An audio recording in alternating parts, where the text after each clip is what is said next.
we are cooking. Robert and Terrence, thank you for the reminder about recording, and Caleb, thank you for running the show.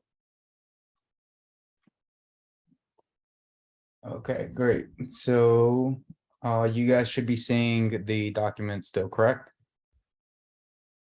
Yes. Yes. Yep, we see it. Okay, great.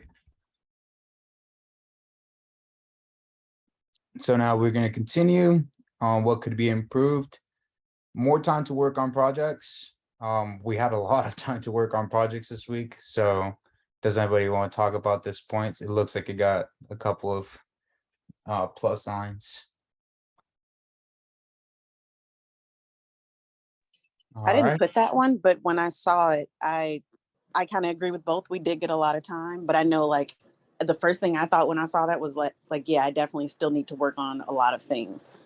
That was my thought when I saw that somebody put that on there. Again, we had a good amount of time, but like yesterday and today, I really want to work on my projects, and I'm just telling myself we'll have time over the weekend and next week. Okay. Does anybody else have anything else to add? All right. Well, thank you for sharing, Mia.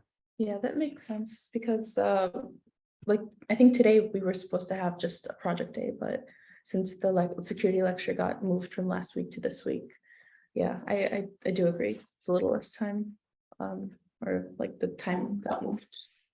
Agreed. And Maya, I think you're also right. Like once we get past the workshop today and get to the weekend and have like an open week next week for nothing but projects, I think people will feel really good about that.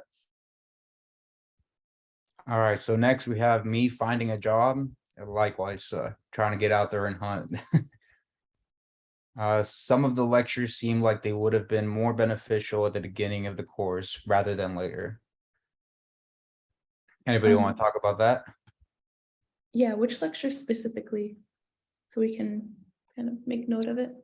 Since I wrote that, I'd say specifically the regex would have been a lot more beneficial when we were still doing the algos and Python rather than at the current. I mean, I understand that at the current time it could probably be used on people's passwords and emails if they're setting up their personal projects, but other than that, it would have been a lot more helpful near the beginning of class rather than, it's almost like fluff at this point.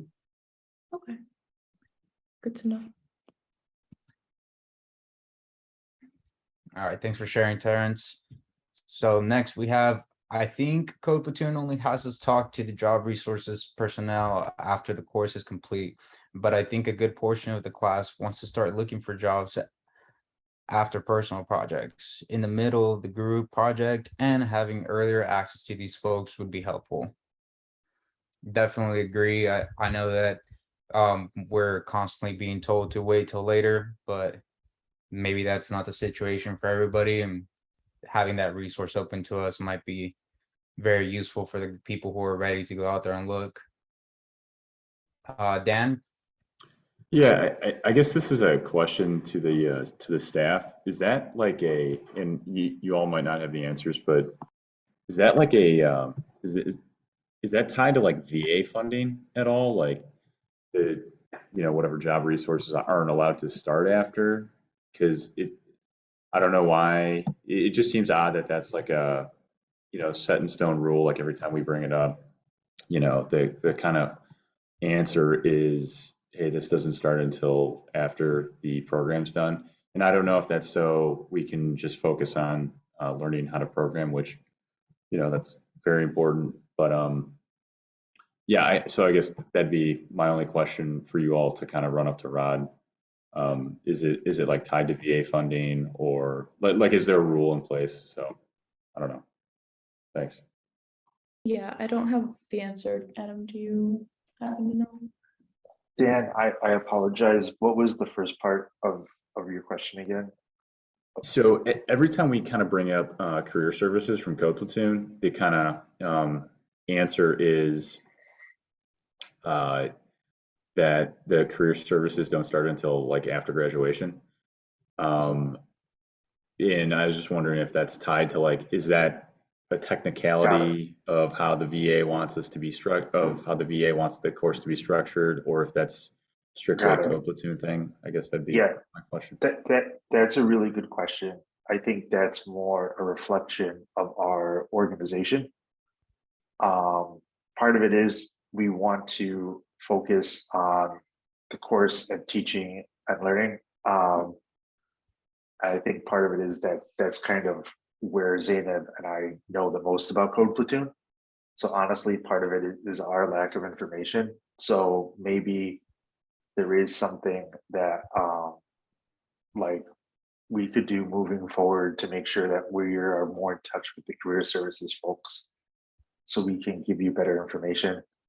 Part of it is also, I think, just like as a team trying to do one thing at a time, especially with like the workshops and personal projects and stuff. Like I think career services,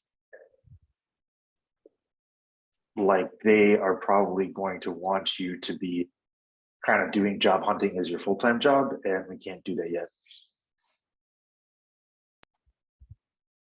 Got it. But Thanks. that is a good point, and we'll make a note and talk to them and see if there's a way for us to maybe at least like have more information to bring to the table next time we have that conversation. Sounds good. Thank you. All right, moving on. We have You- Chris's lecture. Oh, sorry about that. Go ahead, Dan. I was just saying thank you to Dan. Sorry. Oh, there you go. So Chris's lecture was somewhat disorganized and hard to follow. Probably would have been helped if we got pre-work earlier and if there was an environment set up guide or something to mitigate technical issues. I personally just grasped some concepts, but I do have to go back and learn it myself. As awesome, I'm just going to go over all the bullet points and then I'll have somebody talk about anything that they want to talk about. So as someone with experience using the command line, I found it easier to follow. I think Code Platoon could probably incorporate more command line usage throughout the course, and it would benefit students when converting topics like this. When covering topics like this, I'm confident the command line had nothing to do with that for me. The disorganization in his prepared materials and how it all tied together along with how his lesson plan was organized, and definitely disorganized. So anybody want to talk about this, since we just said that his lecture was great and it helped, and now we have the counterpoint down here? I think I kind of disagree with that counterpoint. I think I mean, he has like an entire GitHub folder full of materials and read aheads. Yeah, I think it's a little, I would disagree with the disorganized point. Now I think we could have gotten that maybe 2 or 3 days ahead of time, or at least maybe like 24 hours ahead of time. So like in whatever free time we had, we could actually kind of review it and see, just how in depth we would have needed to get to it. But I think it was all the exercises were kind of structured. So I think it's a little unfair to say it's disorganized. Yes, I mean, I definitely agree. Do I think it was a lot that we went over yesterday and that it could have gotten maybe confusing if you lost yourself at some point? Yes, but he also did allow for a lot of break time for us to convene together and catch up and make sure everybody was on track. Does anybody else want to speak to this point to try to support it? I'd say it was disorganized. I didn't read any of this stuff, but I'd say just feels disorganized when you have a whole list of aliases and then you have no idea what those do. I mean, sure, he does cover them, and I do commend Chris for doing what he does because he only has a short amount of time to cover like apparently 2 days worth of stuff. So it's tough, but the aliases kind of was throwing me off because I don't really like using them. I like to know what I'm doing, but in his instance, it makes sense. But there's so freaking many. I was just like, dang, I feel bad for everyone else. They're trying to keep up with what he's doing. Plus, he's doing all these aliases, throwing them at him. So it may have been just too much all at once, trying to keep up, maybe. Okay. All right, great. Thanks everybody for your feedback. I'm gonna go ahead and move on to the shout outs unless the instructors want to speak about this point. I want to just share one point. First, I am 100% certain that Chris would appreciate all the feedback that people were just sharing if you didn't share it, because Zainab and I did a retro with him and he sends out that form. I think some of the things that you folks mentioned, including aliases, he specifically mentioned, like maybe we'll just have people copy and paste for future workshops. So I know he's very interested in feedback and always refining that. Second, and I think more importantly for the class, for better or for worse, I think like Chris's kind of style is a good indicator of how like the style you will encounter with a lot of senior engineers in the industry. It's not universal. It depends a lot on, you know, the company and the organization, the person, but like it's a style that you will probably encounter more than once. So I just wanted to give people kind of like flag that for people. So All right. would it be fair to say maybe it was too much material and you should throttle it back a little bit, I think?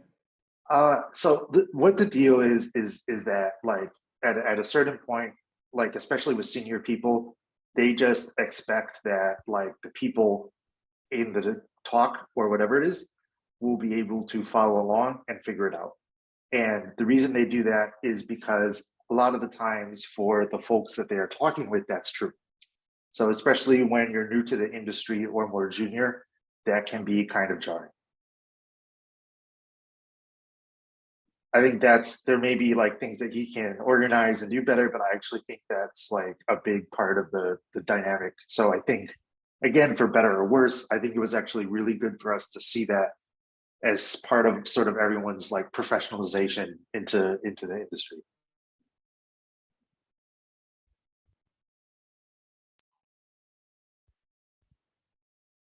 Okay, Thank you. sounds great. I'm gonna go ahead and move on to shout outs now. So in shout outs, we have Chris for doing well in the Git lecture. Francisco doing awesome on the job hunt. Thank you. Zainab helping me debug with my project. We have Avery, who's helping out probably everybody right now. Dan Reether, funny guy. I hope I'm saying your last name correctly. You guys are getting it for free. All right, Dalton, people participating in the hackathon. I could never say your name correctly, and I'm so sorry, but I'm gonna try it. I'm pretty sure it's Nung. That's right. Okay. No idea what this is, so I'm just gonna leave that alone. It's definitely Logan. I apologize because I've probably been pronouncing your name incorrectly many times over.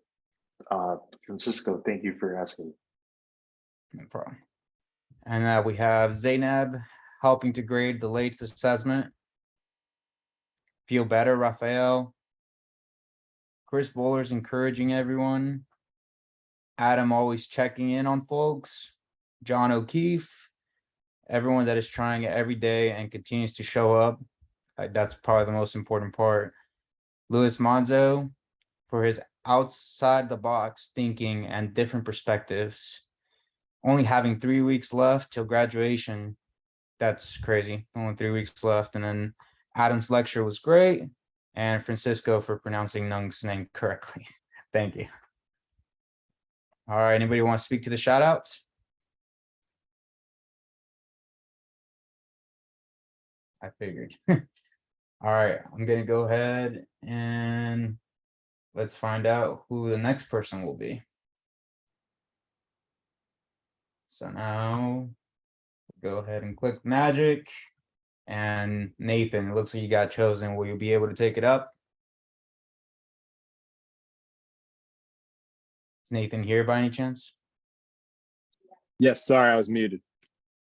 Okay, great. You got it next Yes. week? Yes, it would be my honor. Look how happy he looks to be it too. Just don't expect too many improvements to the retro roulette there. I got my own All right. roulette to work on. Sounds great. All right, thank you, everybody.